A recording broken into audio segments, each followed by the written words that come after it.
अस्सलाम वालेकुम रहमतुल्लाहि वबरकातुहू। दोस्तों, इन 2-3 दिनों के मसरूफ़ियत के दरमियान में मैंने उन तमाम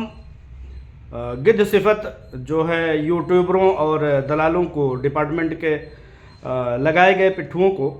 मैंने बहुत कुछ कहते हुए सुना, लेकिन दरअसल इत्मीनान की जगह पर पहुंचने से पहले मैं बहुत कुछ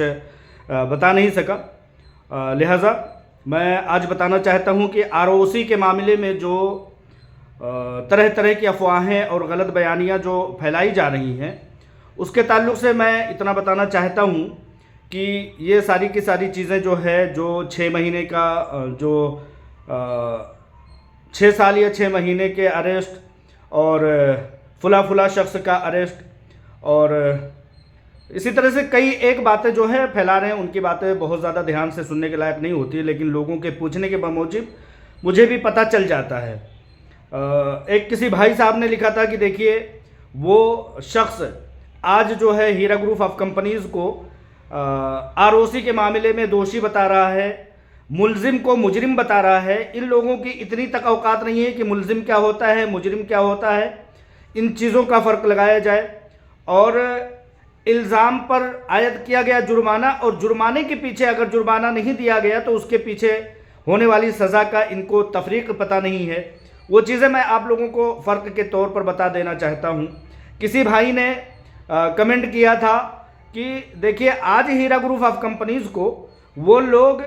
गैर कानूनी और गैर रजिस्टर्ड और तरह तरह की बातें बता रहे हैं जो कि ड्रग्स के स्मगलर रह चुके हैं। तो मुझे बड़ा ताज्जुब हुआ, मैंने उसको कॉपी करके उस ड्रग्सिए के कमेंट बॉक्स में डाल दिया था, तो लोगों ने समझा कि मेरा है। लेकिन बड़े पैमाने पर उस भाई साहब ने यह भी बताया कि यही शख्स था जो कि दुबई सफ़र करके हीरा ग्रुप ऑफ कंपनीज़ के गोदामों को और तमाम तरह के दफातर को और हर एक चीज़ को दिखा रहा था। और आज चूँकि आलमा डॉक्टर नौहरा शेख साहिबा ने उस ड्रग्सिए को मुंह नहीं लगाया, तो इस हिसाब से वो हीरा ग्रुप ऑफ कंपनीज़ का मुखालिफ बना हुआ है। मैं इतना बताना चाहता हूं कि जब किसी भी वीडियो पर, दुश्मनों की किसी भी वीडियो पर लोग घबरा जाते हैं तो पे दर पे उनकी वीडियोस हमें टैग करने लगते हैं। लेकिन उसकी सबसे बड़ी मिसाल मुझे ये समझ में आई कि लोगों ने ये चीज़ समझ लिया कि ये चीज़ सिवाय अफवाह के, सिवाय हफवाद गोई के कुछ नहीं है, इसीलिए मुझे किसी ने उसको भेजा नहीं, बस यूं ही ग्रुपों में मैंने देखा। तो ऐसे लोगों को कहीं ना कहीं लोगों ने समझ लिया, ये समझ लिया कि हीरा ग्रुप ऑफ कंपनीज़ का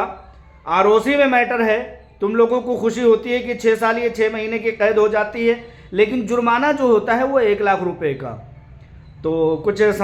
समझ में आने वाली बात नहीं है। समझ में आने वाली बात यह है कि 1 लाख रुपए के दरमियान पर डे के हिसाब से कुछ जुर्माने लगाए गए। अगर ये चीज़ फुलफ़िल नहीं किया जाता है तो उसके बिहाफ पर 6 महीने या समथिंग जो है वो कानून का प्रावधान होता है, उससे बहुत ज़्यादा परेशान होने की ज़रूरत नहीं है। लिहाजा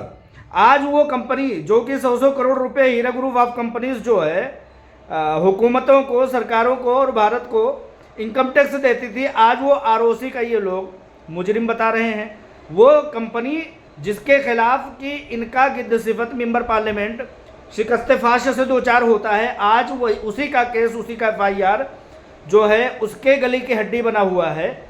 आज वो हार जाता है अपने ही FIR में हीरा ग्रुप ऑफ कंपनीज़ के खिलाफ,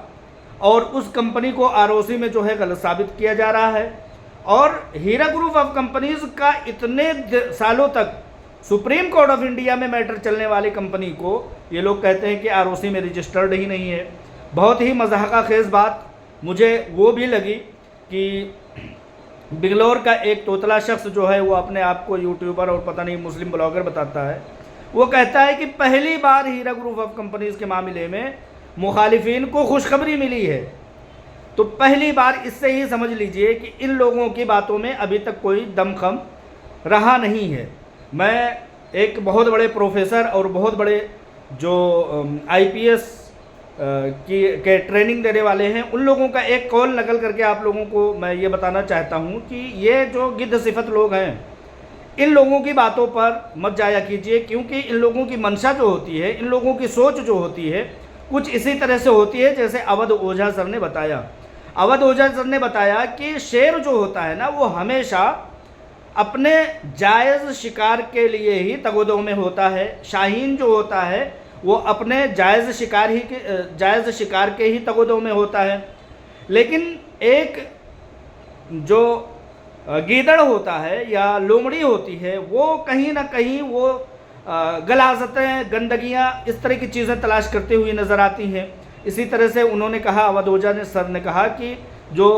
कहना नहीं चाहिए लेकिन उनका कहना है कि जो सूअर होता है ना वो इस सोच में होता है कि काश कहीं बहुत बड़ा, उनका कहना होता है कि पैखानों का बहुत बड़ा ज़ख़ीरा मिल जाए, तो सूअर का ये कहना होता है कि उसमें वो लोट पोट हो। तो ठीक ये गिद्ध सिफत और गिद्ध सिफतों के ज़रिए से लगाए गए लोग जो है ना, इनको बस ज़र्रा बराबर एक शह मिलना चाहिए कि किस तरह से लोगों को भ्रमित करें, लोगों को डराएं, लोगों को धमकाएं, हीरा ग्रुप ऑफ कंपनीज़ के खिलाफ गलत खबर बता करके उसको नीचा दिखाएं। लेकिन इंशाअल्लाह ताला ये सब होने नहीं पाएगा, क्योंकि हीरा ग्रुप ऑफ कंपनीज़ हक पर और सच पर है। ये आरओसी का मामला जो है सिर्फ़ और सिर्फ इतना है, मैं आप लोगों को बताना चाहता हूँ कि सिर्फ़ और सिर्फ इतना है कि जब हीरा ग्रुप ऑफ कंपनीज़ की CEO आलमा डॉक्टर नौहरा शेख साहिबा दीवारों के पीछे चली गई या उनको भेज दिया गया, तो उस दरमियान जो कंपनियों का रजिस्ट्रेशन का एक मरहला होता है, साल 6 महीने में एक मरहले होते हैं, अलग अलग कंपनियों के अलग अलग मामलात होते हैं। तो 2018 के बाद वो ऑडिट या वो रिपोर्ट वो एनुअल स्टेटमेंट, एनुअल रिटर्न, वो सब नहीं हो पाता है। तो ये जो मैटर आया है वो यही आया है कि registrar companies of registrar ROC जो है वो ये कहती है कि अभी तक आपने कोई रिकॉर्ड, कोई समझिए कि एनुअल रिटर्न, कोई स्टेटमेंट, कोई ऑडिट क्यों नहीं जमा किए। तो उसका जवाब कंपनी की तरफ से इतना सा है कि उसके जवाब में वो दरमियान का सारा रिकॉर्ड बता दिया जाएगा कि साहब हमको जो है जेल के पीछे भेज दिया गया और हमारी कंपनी के तमाम तरह के डॉक्यूमेंट को, तमाम तरह के डेटा को, तमाम तरह के सेंटर को, कंप्यूटर को, डिजिटल डेटा को, तमाम चीज़ों को काट करके ले जाया गया। ये इस मामले का जिसको ये लोग 6 साल या 6 महीने की कैद और तमाम तरह के जो है जुर्माने बता रहे हैं, आप खुद सोचिए 6 साल का कैद और 1 लाख रुपये जुर्माना कहाँ समझ में आता है। तो इसका कुल माखज़ और मतलब यह है कि 1 लाख रुपये आपको उस ताख़ीर, लेट फीस जो होती है ना, जब हम बच्चे को स्कूल में भेजते हैं और जब हम वक्त पर फीस नहीं दे पाते तो एक लेट फीस होता है 10 रुपये 20 रुपये। तो ये 1 लाख रुपये वही लेट फीस है कि आपने रजिस्ट्रार, मैं न्यूज़पेपर का मालिक हूँ, न्यूज़पेपर का ही एक चलाता हूँ, तो मुझे पता है कि मुझे registrar companies of RNI newspaper registration दफातर से हर साल ऑडिट जमा करना होता है, फार्म B के साथ और F12 के साथ, और तमाम ऑडिट जमा करना पड़ता है हर साल। RNI में भी जमा करना पड़ता है और मिनिस्ट्री ऑफ इंफॉर्मेशन के तहत जो न्यूज़पेपर आता है DAVP, उसके तहत हम लोगों को तमाम तरह के एनुअल स्टेटमेंट, एनुअल रिटर्न तमाम तरह के जमा करने पड़ते हैं। ये कंपनीज़ के लॉज होते हैं, कंपनीज़ के हर तरह के जो है एक टर्म एंड कंडीशन होते हैं। जब 2018 के बाद जब हीरा ग्रुप ऑफ कंपनीज़ पूरी तरह से उसके दफातर पर ताले लगा दिए गए और उसके दफातर को बंद कर दिए गए, सील बंद कर दिया गया, उसके डेटा को पता नहीं किस डर के तहत काट करके ले जाया गया, तो उसके बाद जो रिपोर्ट नहीं हो पाई है उसके तहत ये चीज़ आई है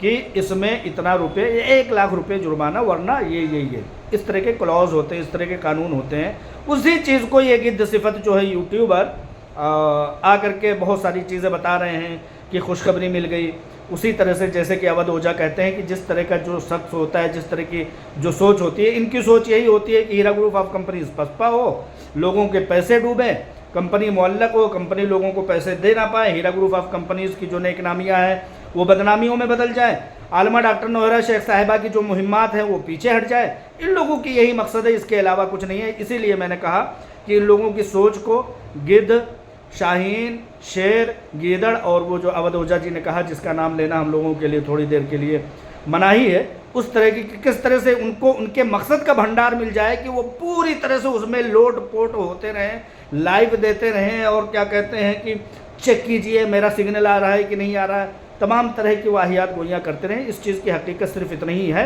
इससे ज़्यादा कोई नोटिस न ले। इंशाअल्लाह ताला सुरखरुई हीरा ग्रुप ऑफ कंपनीज़ का मुकद्दर होगी। आलमा डॉक्टर नौहरा शेख साहिबा बहुत जल्द हर तरह से, आपने देखा होगा कि एक एक FIR पर 2 दिन में, 3 दिन में, 4 दिन में इंसान बाहर आ रहा है। कैसे बाहर आ रहा है भाई? आज तक जो गए अंदर वो बाहर नहीं आ सके। लेकिन हीरा ग्रुप ऑफ कंपनीज़ के लिए क्या कोई अलग से कानून है कि वो जाती हैं, उनके ऊपर FIR होता है, PCG से होता है, 3-4 दिन 5 दिन, हफ्ते भर के अंदर अंदर वो बाहर आ जाती है। और इसी चीज़ को सुप्रीम कोर्ट ऑफ इंडिया ने कहा कि भाई मामला तो कुछ और है, भाई मामला तो कुछ और है कि उधर जो है FIR हो रहे हैं और उधर जो है ज़मानत पर ज़मानत, बेल पर बेल हो रही है, और तुम लोग आए हो सुप्रीम कोर्ट ऑफ इंडिया में जो है मामले को लेकर के जाओ और निचले अदालतों से जो है ट्रायल करते हुए फिर से हमारे पास पहुंचो, क्या मामले की हकीकत है हमें भी आकर के बताओ। लिहाजा यही सब ROC का जो मैटर है, जिसमें 6 साल की कैद, 1 लाख रुपये जुर्माना, 1 लाख रुपये तो आलमा डॉक्टर नौहरा शेख साहिबा एक इशारे पर किसी को भी यूँ उसके फोड़े फुंसी के इलाज में दे दिया करती थी। अल्हम्दुलिल्लाह आज उनके लिए ये चीज़ मुश्किल भरा दिन है। आप लोगों की दुआएं कंपनी को ना मिल सके, इसलिए ये पूरी तरह से लोग आप लोगों को भ्रमित कर रहे हैं। इन लोगों के भ्रमित और वहम फैलाने के पीछे क्या मकसद है? वही सन 2012 का FIR मकसद है, जिसके गले की हड्डी बन गई। एक बैरिस्टर किस तरह से हीरा ग्रुप ऑफ कंपनीज से हार जाता है, जब ROC के मैटर में ही हीरा ग्रुप ऑफ कंपनीज जो है ये लोग बताते हैं कि फ्लॉप हो गई वगैरह वगैरह। लिहाजा ये सब बहुत बचकाना और बहुत भोंडी हरकतें हैं, बहुत वाहियात बातें हैं। इन लोगों का अपना मशगला है कि इन लोगों को किन चीज़ों में मुलव्विस होना है, उसी तरह से कि हर कोई अपने मकसद और अपने मतलब की चीज़ों में लोट पोट करता है। तो इन लोगों का मकसद यही है कि हीरा ग्रुप ऑफ कंपनीज़ को ब्लैकमेल किया जाए, इनसे बातचीत किया जाए, वरना ये बदनाम करेंगे। लिहाजा ये छोटी सी अपडेट मैंने सोचा कि वक्त रहते आप लोगों को तक पहुंचा दूं। वैसे आप लोग तो समझदार अल्हम्दुलिल्लाह नोटिस नहीं लेते हैं उन सब वाहियातों की बातों का। अस्सलाम वालेकुम रहमतुल्लाहि व बरकातुहू।